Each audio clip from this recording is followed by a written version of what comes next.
Hey, good to see you again. If you haven't already subscribed, please hit that button. Give me a like on this video. Doesn't really help me, but it gives me a boost. It helps my ego. I love it. Phrasal verbs. Phrasal verbs are a real pain in the neck. We take a verb, we add a preposition to it, and gosh, who knows what it's going to mean. It's almost impossible when we're learning English as a second language to know all of the phrasal verbs. It's pretty tough.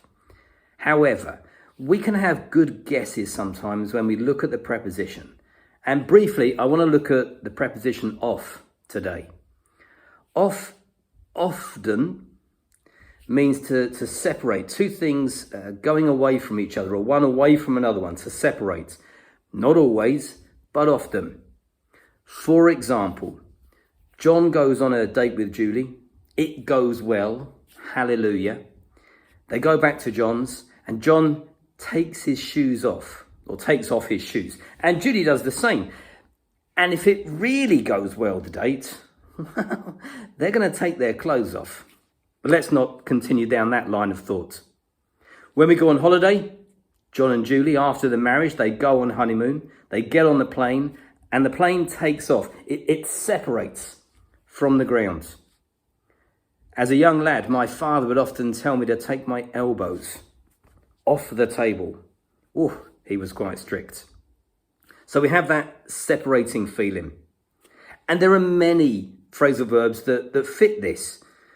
I can cut a piece of paper or tear a piece of paper, but if I tear it all the way and I separate the two pieces of paper, I cut some of the paper off, or I tear some of the paper off. And if I have a Kit Kat, I might break off one of the sticks of Kit Kat, but I'm not sharing it. It's all for me, clearly. John and Julie have a great time, but on the honeymoon, John meets Julie number 2. He's a bad man, and he wants to have a date with Julie number 2. And so while Julie number 1 is having a shower, he sneaks off. He separates from Julie and where he is, and he sneaks off away from. Bad man.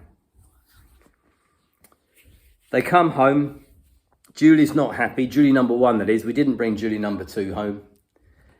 Julie number 1 is not happy, and she decides to run away. And in fact, she runs off from John. I don't blame her. Often in phrasal verbs, the preposition will tell us what is going on, what's happened. And the verb gives us an indication of how that's happened. Does it always work? No, not at all. It's English, we know this, but it gives us a good idea. For example, we have the phrasal verb to go off. And this doesn't really connect to two things separating. In the morning, your alarm goes off. When I cook, my smoke alarm goes off. I'm sure that doesn't happen for you, but it does for me. At work, maybe the fire alarm goes off. And when your phone rings, it goes off.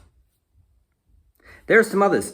Let me give you some, and perhaps you can write down in the comments an example of how you might use them or what they mean. To put off, to show off, to call something off.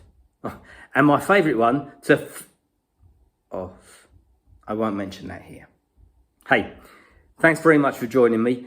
Subscribe, like, come back in a couple of days. There'll be another video. Have a great day. Bye-bye.